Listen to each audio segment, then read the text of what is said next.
এটা বলবো যে ঈদ পালন করছি আমি। ঈদে নর্মালি যেমন হ্যাপি থাকি, আজকে আমি অনেক বেশি হ্যাপি আর আমি অনেক বেশি লাকি যে আমি আমার প্রথম সিনেমাতেই হচ্ছে শাকিব খানের সিনেমাটা করতে পেরেছি। এতটাই নার্ভাস ছিলাম যে আমি স্ক্রিপ্টটাই হচ্ছে বইয়ের মতো করে পড়ছিলাম যে আজকে আমাদের সবার জন্য ঈদ।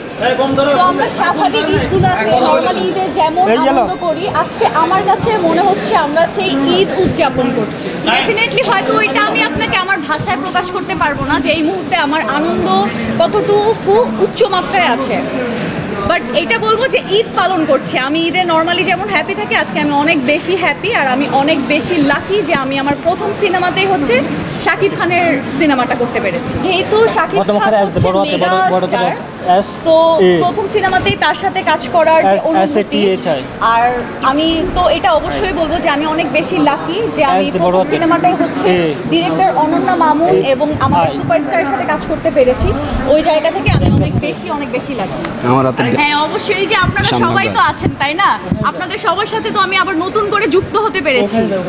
এটাই শো হবার পরে আশা করছি হচ্ছে এটা আপনাদের দর্শকদের কাছ থেকে, যে দর্শকরা তো অলরেডি আমাদের সিনেমার শো শুরু হওয়ার আগেই এতই ভালোবাসা দিয়েছে, আশা করছি সিনেমা দেখার পর হচ্ছে আমাদেরকে আরও বেশি ভালোবাসা দিবে।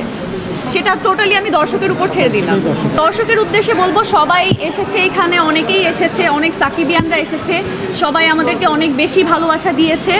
সবাই আমরা দরদ সিনেমা দেখবো, যেহেতু আমাদের 2 দিনের সব সিনেমা হলের একদম টিকিট অল বুক, সো আমরা অবশ্যই দরদটা দেখছি আর কি, সবাই মিলেই দেখছি, ঈদ উদযাপন করছি, আনন্দে আছি। আর আমরা সিনেমা দেখার পর হচ্ছে কেমন লাগে সবাই এই ভালোবাসাটুকু দিয়ে আমাদেরকে জানাবেন। এই নার্ভাসনেসের কথা আমি অলরেডি অনেকবার বলেছি যে নার্ভাস থাকাটাই হচ্ছে স্বাভাবিক, যেহেতু প্রথম সিনেমা ছিল, এত বড় একটা প্ল্যাটফর্মের কাজ ছিল, একটা প্যান ইন্ডিয়ান মুভি ছিল, সো ওই জায়গা থেকে অনেকটা নার্ভাস ছিলাম। বাট যখন আমি দরদের টিমের সাথে কাজ করা স্টার্ট করি তখন আমার কাছে আর ওই নার্ভাসনেসটা আর কাজ করে নাই।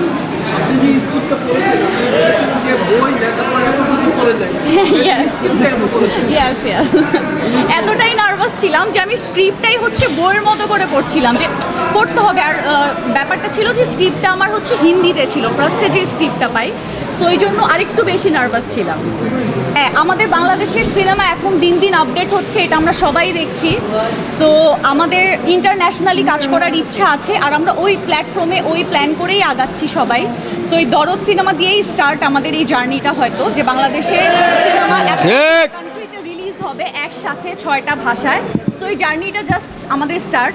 সো আর্টিস্টরা আমরা সবাই এটাই চাই যে আমাদের বাংলাদেশের যে সিনেমা, আমাদের কাজগুলো আমরা যাতে ওয়ার্ল্ড ওয়াইড ছড়িয়ে দিতে পারি।